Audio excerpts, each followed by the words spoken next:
análisis que hacíamos de la situación de Europa y del mundo en el año 60 recordábamos un hecho fundamental, la descolonización, que fue un proceso altamente traumático, tanto para los países colonialistas como para las colonias. Eso de saltar de la noche a la mañana a la libertad, eso no es fácil. Decía don José Ortega y Gasset que la libertad es un alimento suculento, pero de muy difícil digestión. Manejar la libertad fue muy duro, o sigue siendo muy duro para muchos países que por siglos estuvieron sometidos a esta o aquella forma de coloniaje. Pues en la década de los 60 se cumplió el gran proceso de descolonización.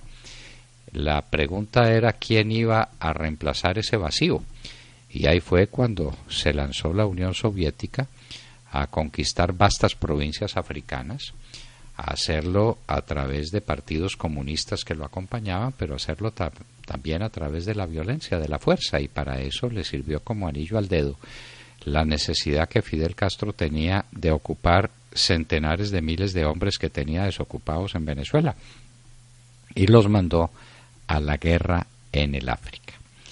¿Qué sucedía en Europa? ¿Qué pasó en Europa en los años 60? Pues, señores, ¿quiénes vivían en los años 60 en Europa? ¿Quiénes estaban en la flor de la juventud? Los del baby boom. Ya lo dijimos, recordemos lo que pasada la Segunda Guerra Mundial. Europa cambió completamente de tono. El Plan Marshall contribuyó a un cambio total de mentalidad y empezaron a vivirse los 30 gloriosos. Pues la generación del año 60, hagan la cuenta de lo ocurrido en 1968 en París, eran jóvenes de 23, 22, 20 años, son de esa generación, la generación del baby boom. ¿Cómo es esa generación?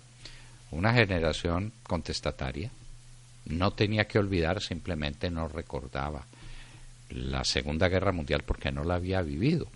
O estaban muy niños o estaban muy jóvenes, tenían apenas una memoria entre las sombras de aquellas épocas terribles, y le estaba tocando la mejor parte, los 30 gloriosos. El Plan Marshall había rescatado económicamente a Europa, estaban ricos, muy ricos, y se habían dedicado a una competencia, a ver cuál de los estados era más generoso con su gente, y empezó el crecimiento del Estado, el crecimiento fabuloso en el gasto público, para darle a todo el mundo pensiones de jubilación, para darles servicios de salud gratuitos, servicios de educación gratuitos, para darles viviendas. Y los del baby boom no tenían problemas. Era tal el crecimiento de la demanda de obra en Europa que la gente no sabía qué cosa era el desempleo. El problema era encontrar empleados. Solamente había algunos países que tenían unos niveles de desarrollo muy cortos que se iban buscando futuro a otros países. La grande migración portuguesa y la grande migración española se cumplió precisamente en la época de los 60, y eran españoles y portugueses que iban a ganar fortunas para los índices de desarrollo de sus países de origen y que las iban a devolver en remesas. Llegó un momento en que la riqueza de Portugal, una vez perdidas las colonias y una vez perdido el mercado cautivo que con esas colonias tenían, lo que les quedaba como gran activo era la gente, la exportación de su gente, para que a través de las remesas se pudieran mantener economías como las de España y Portugal en la época. España, con un grande desarrollo industrial en el momento, lo empezaron en ese instante, y con un gran desarrollo turístico. El turismo fue también un fenómeno de la época de los años 60. La gente tenía dinero y quería pasarla bien. ¿Y dónde pasarla bien en las épocas de invierno? En el sur de Europa. Entonces empezaron las movilizaciones masivas hacia las Islas Baleares, hacia Andalucía, hacia el sur de España, hacia el sur de Portugal, hacia el sur de Italia también, que fueron recibiendo cantidades masivas de suecos, de noruegos, de finlandeses, de alemanes, de gente muy rica que iba a buscar su descanso en las épocas, especialmente en las épocas frías, es decir, en las épocas del invierno europeo de la zona templada del norte, entre noviembre y abril. Pues bien, en ese ambiente, un ambiente despreocupado, un ambiente tranquilo, se está adelantando también un hecho que produciría una reacción virulenta en la mentalidad y en la conciencia de los jóvenes, la guerra del Vietnam.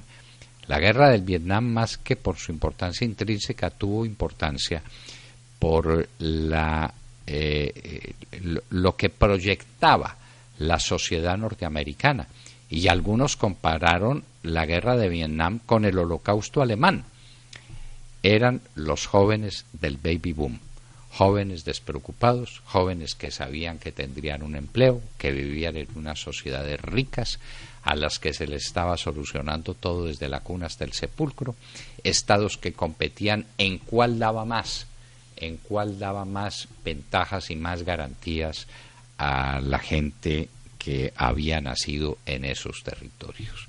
Esos fueron los años 60, épocas felices, pero que tuvieron trastornos grandes. Hablamos de la guerra del Vietnam y tendremos que hablar otra vez de las manifestaciones y de las verdaderas revoluciones que se cumplieron en París en mayo del año 68.